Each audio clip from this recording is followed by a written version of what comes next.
காலை தோறும் புதியவை. உன்னத இரகசியம். ஜூலை 17. கர்த்தருடைய தூதனானவர் அவனுக்கு தரிசனமாகி, பராக்கிரமசாலியே, கர்த்தர் உன்னோடு இருக்கிறார் என்றார். நியாயாதிபதிகள் 6:12. தேவன் கிதியோனை முதலாவது சந்தித்த பொழுது கிதியோன் முற்றிலும் தாழ்மட்டத்தில் இருந்தான்.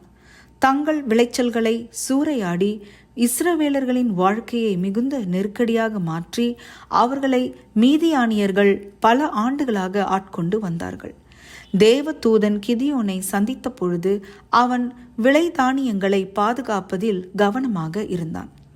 தூதருடைய வாழ்த்துக்கும் கிதியோனின் பதிலுக்கும் உள்ள வித்தியாசத்தை பாருங்கள்.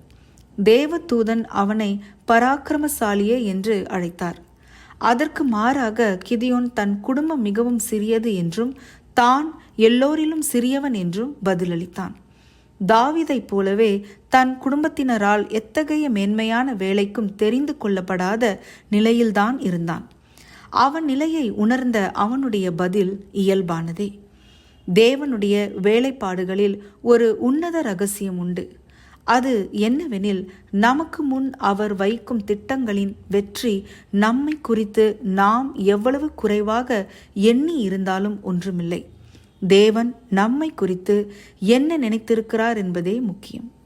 சாராள் தன்னை ஒரு பலவீனமான மலடியாக எண்ணினாள். ஆனால் தேவன் அவளை ஒரு திரளான ஜனத்தின் தாயாக பார்த்தார்.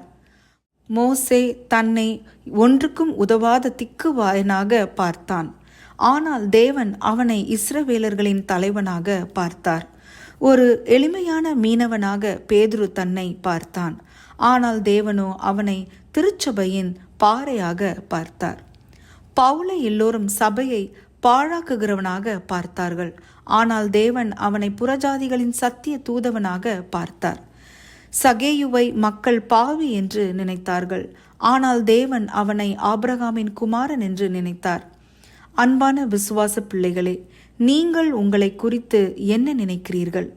திறமைகள், வசதிகள் ஏதும் இல்லாத எளியவர்கள் என நினைத்து கொண்டிருக்கிறீர்களா? தேவன் அவ்வாறு உங்களை பார்க்கிறார் என்று நினைக்கிறீர்களா? யெகோவாவின் தூதர் இன்று உங்களை ஒரு சிறப்பான தேவ திட்டத்திற்கு அழைப்பார் எனில் உங்கள் பதில் என்னவாக இருக்கும்? நாம் பலவீனர்களாக இருக்கலாம்.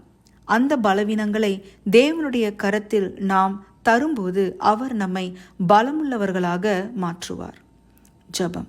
ஆண்டவரே, உம்முடைய ஊழிய திட்டத்தில் எங்களையும் பயன்படுத்தி அருளும். ஆமேன்.